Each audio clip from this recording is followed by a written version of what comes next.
Oh, I didn't see you there. Yeah, it's me, MusiCrust. I lived, bitch. We're back. It's been a minute. Literally 3 weeks away from when I wanted to get this video out, and 2 weeks for the next one. We're doing a fucking triple upload week this week. I don't know if I'm gonna be able to stick to that plan, but we're gonna fucking see what happens. This one is for week 7, which was 2 weeks ago. And I'd like to say real quick that I tried to be a little more varied with the ratings. I had some critiques given to me saying basically I've been giving too many goods, like it's kind of like redundant, but that mostly comes down to the fact that I just have a pretty wide tolerance for a lot of genres. It's not that I'm like trying to simplify things, but it's more of I just actually enjoy a lot of the music. I don't know, I'm gonna do my best to make it a little more interesting, I guess, and like actually think this more through, like logistically, and think about the musicality more and if it actually really appeals to my tastes. So I guess I'm trying to be a little more critical, and we'll see how that goes. First album we have today is the first album we have from 2 weeks ago is Indoors by Tamara Fritz, I believe, or Tamara, I don't know how to say that, Tamara? And I feel like we always tend to get lucky on the album, like the first album of the week, it's usually pretty solid. This one, the same thing really. It's not nearly as popular as a lot of albums I listen to, but it's actually really solid. I believe it's like probably her first album. Very decent start. I believe Tamara Fritz is a voice actor. Not quite sure. I believe she might be a UK voice actor. I don't want to say anything I don't know, but she's good. She's an artist, and she's a voice actor, and this is her first album. We're just gonna boil all that down and keep moving on because I'm gonna keep rambling. So Indoors, the debut album, it's very somber. A lot of the tracks are quite melancholy. She's very comfortable in minor keys, very sad, slowly moving pieces, and I kind of like that. She does just enough to mix it up. She has a very nice voice, like a very calming voice, and pretty much all of the tracks on the album have like just pure raw emotion and relatively simple production. It's actually very different, but also at the same time very comforting, kind of indie in a lot of ways. And a track or two did do things pretty drastically different. Like there's a very heavily mixed produced track on here, like a retro synth pop thing. The track Shut Me Down, it was pretty good. It was pretty good too. Like it was out of nowhere. It's completely different. I loved it. I always like that drastic tonal change in an album where it's just like you turn everything on its side and just throw something crazy out there and it sounds great. And that's like the same thing. In a similar vein, but with the same musicality as the other tracks, Shut Me Down is very different lyrically, and it's all more wholesome and soft, not necessarily as depressing as the other tracks, and I like that. It's a nice mixture of happy and sad, and, you know, again, turning things on its side, just instead of in a musical way, it's in a lyrical way, and I like that. Those are probably my two favorite tracks. I will almost certainly be revisiting her in the future. Like, this is an artist I see going somewhere. Hopefully, I'm gonna support her. Really solid music. I don't know, it's just good.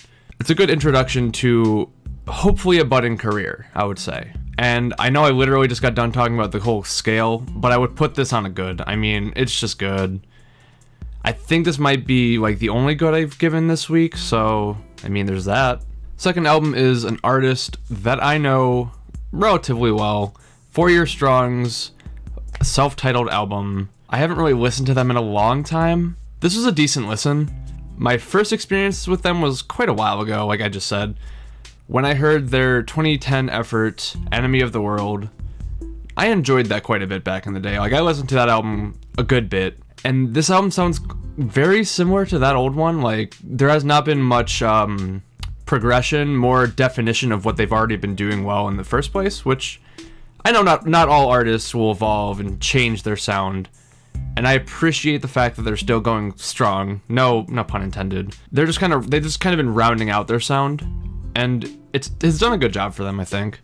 4 Year Strong being a New England post-hardcore piece. They've been together for quite a while. Been in the game for more than a decade, and I can't say I hate them. Can't say I love them per se nowadays, but I used to love them quite a bit back then. And going back to the whole refining their sound, I appreciate that, and that's great, but it does get very repetitive. Like, they're not the kind of artist where I want to listen to a whole album. Luckily, this is pretty short, so that kind of counters it a little bit. It's too much of the same at once, and I don't like that per se. I still can't say that I definitely hated it. Like, there's some good tracks here. They have a good thing going. It blends into itself well. It's kind of good music just to like put in the background and slam to, you know? Like, it's good post-hardcore, very, very simple, fun, good. I guess I'm a little spoiled from the Tamara Fritz album, because like, she just broke the mold like halfway through the album, went completely balls to the wall with the style. Whereas 4 Years Strong, you know what you're getting every track, basically. But I still think the album sits in an okay. It's well done. It's all good. Like, it's not trash or anything. I just was hoping for a little more out of it, I guess. But yeah, I think an okay is fair for this one.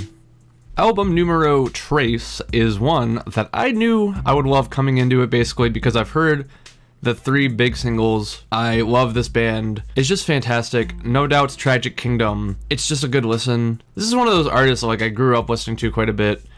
I know a lot of people who love them, and funnily enough, my first experience with No Doubt was hearing Don't Speak in King of the Hill, and I think that's hilarious to think about, because like King of the Hill is such a goofy show, and that was like my favorite show growing up. So like, as weird as it is, I'm really happy I got into that band like so far back in the day because of some fucking goofy cartoon. You know, it's cool. This is easily their most popular selection of work, and it's not hard to see why, with singles like Spiderwebs, again, Don't Speak, Just a Girl. Like, those are all fantastic tracks. Some of my favorite songs in general, and definitely my favorite songs by them. And they have aged relatively well. Pretty much the only thing that like stands out is clearly this was produced a relatively decently long time ago, and the technology we have today is completely different, and that's about the only thing.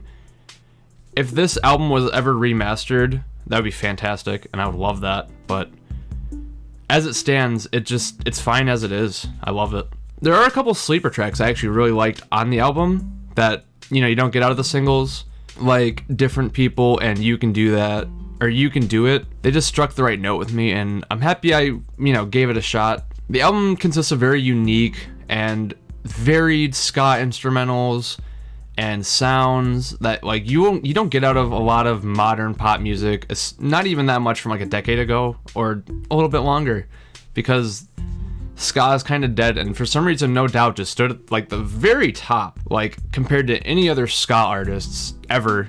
Probably it's a lot more pop and alternative than it is ska, but those influences, you can tell they're pretty clear there. The instrumentals and a bit of the vocals, but not really. The vocals are probably, Gwen Stefani, it's a lot more poppy than it is punk, but it's great. It's a really fantastic sound, and I love this album, and I love the singles, and now I love all of the tracks, which is, it's just great. When she introduces different sounds, they're well mixed in, they're well varied, they never really get redundant at any points, and I think things are pretty well spaced out. Tracks are great. It's a little long, and that's alright, because like everything has been solid. I just really can't find anything to hate here that's like really bad, so I would give this album a great. Just comfortably, it's great. I might get a little bit of flack for this one, but we have Nevermind, the remastered version by Nirvana. And I don't know why I put this on the list necessarily, because like looking back, I've listened to a lot of this album already. And like the same thing with No Doubt's Tragic Kingdom, but like you get the whole experience if you listen to the whole album, etc., etc.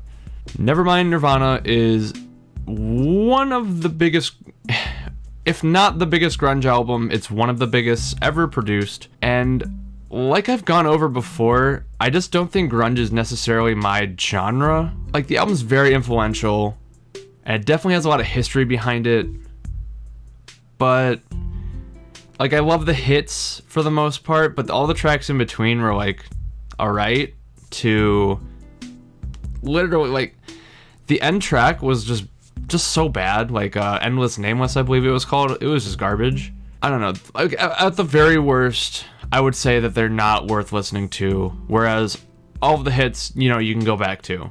I guess it's hard to believe that this album has timeless tracks like In Bloom and Come As You Are and, well, you know, Territorial Pissings, or, like I said, that mess of the outro song. Like, what the fuck? What is that? I just can't. And, you know, obviously Smells Like Teen Spirit. I didn't want to even mention it because it's everybody knows what it is. I mean, that's a good track too. I'm just so tired of it. Ultimately, I would have to give the album an okay. Like, the hits are good, the hits are solid. There was maybe one track I liked other than the hits. Everything else is just meh. I mean, nothing special. So yeah, it was okay. Here's an album I really wanted to like, and an artist that I've been hearing great things for, but he's just not my kind of hip-hop artist. J. Cole's COD. I just couldn't get into it. Like, maybe I'm biased, but some of the tracks that I really don't care for in hip-hop is stuff, like two of the tropes, I guess. Annoyingly repetitive hooks that are stupidly simple or just annoying. I know this is kind of repetitive, but repetitive verses. Like, verses, you can get away with that a little bit less than a hook, because the hook isn't there all the time, but a good hook really gets me more than, like, you're not going to hear the verses as much as the hook sometimes. It really depends on the track. That's like a super track dependent thing, and obviously you have two different verses typically. I don't know. Well, basically, if you're being redundant, or God, I can be a little redundant in these fucking in these videos, but at least they're, you know, in a long form thing, it's hard not to be. But if it's like a 3-minute song and you're tired of it in a minute and you need a break, that's not good. Like, I just do not like that style. And that's just my personal opinion, I know. And to be fair, the album really picks up. It's kind of like how I felt about Brockhampton's Saturation 1, where it was awful in the beginning, but like it really picked up at the end for me. I feel like J. Cole kept a lot of the good stuff in the middle, some at the end. The first two tracks really made me want to not listen to the album at all. Like, just straight up. Oh, and also The Cutoff. That song was trash too. So there was the first three tracks, but then we have ATM, we have Kevin's Heart, we have Window Pane, and those are really solid. Like, those are nice tracks. But the first three tracks just made me so not ready to listen to anything else. They're so lousy, just so boring, and so... no. And then everything, except for like I named 3 tracks that I liked and 3 that I hated. Everything else I was pretty neutral on.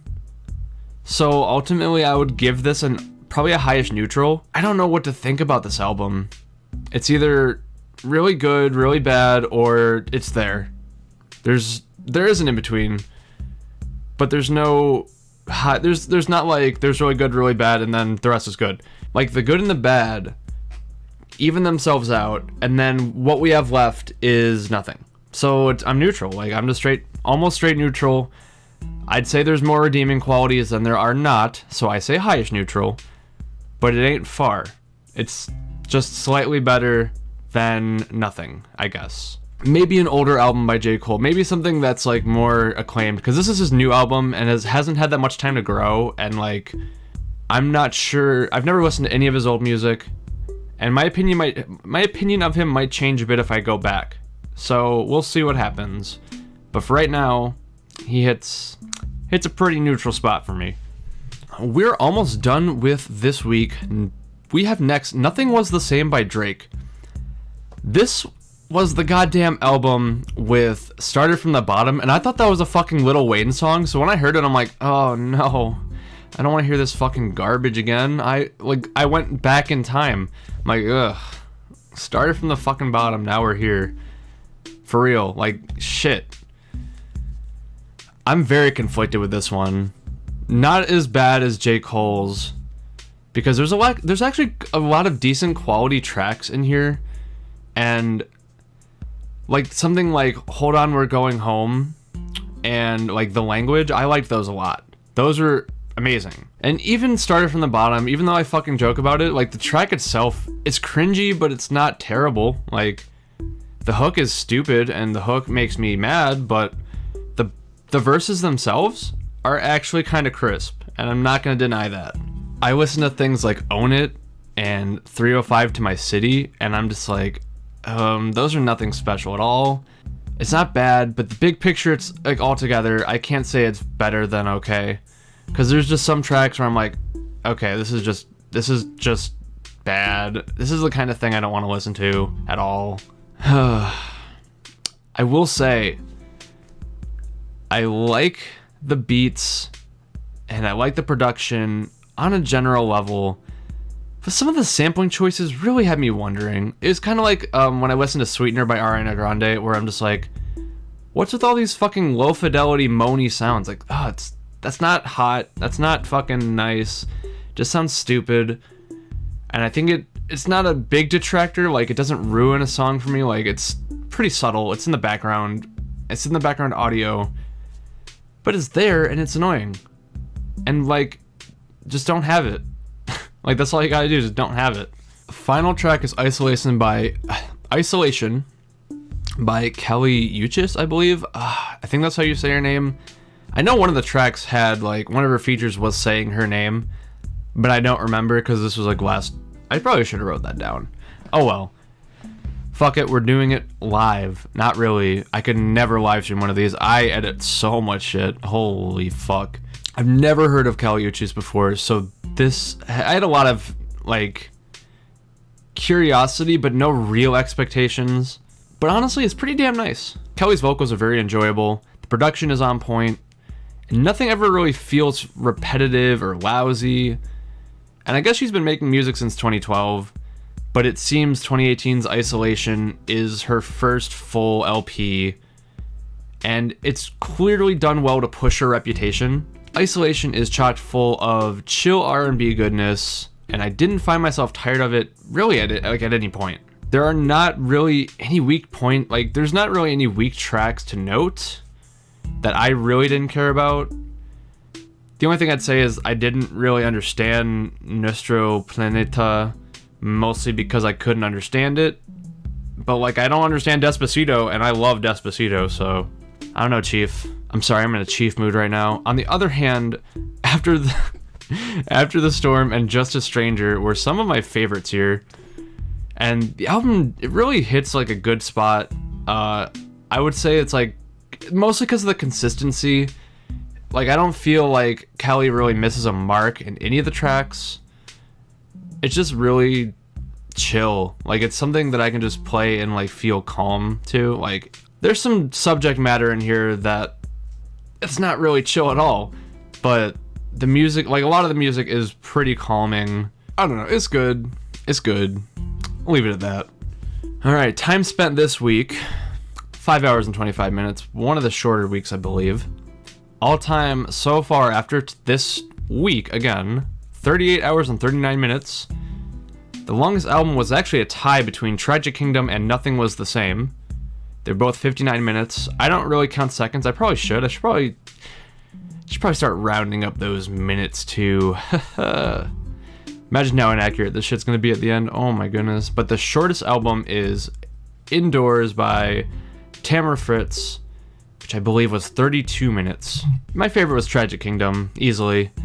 My least favorite was COD, not as easily, but unfortunately so. So that was a good week, I'd say. Anyways, guys, thank you so much for watching. I'm so sorry for the last, 3 weeks straight up. This one, we are going to get back on track. I'm doing 3 albums this week, so stay fucking tuned, I guess. I need to listen to a lot of music, I guess. It's gonna be rough. I actually already listened to 14 albums in the last week, which clearly you guys could tell I was very behind. I'm listening to probably 3 more tonight. I also am recording 2 videos today. Thank you so much for understanding, guys. I will see you again soon. My name is MusiCrust. I'm out.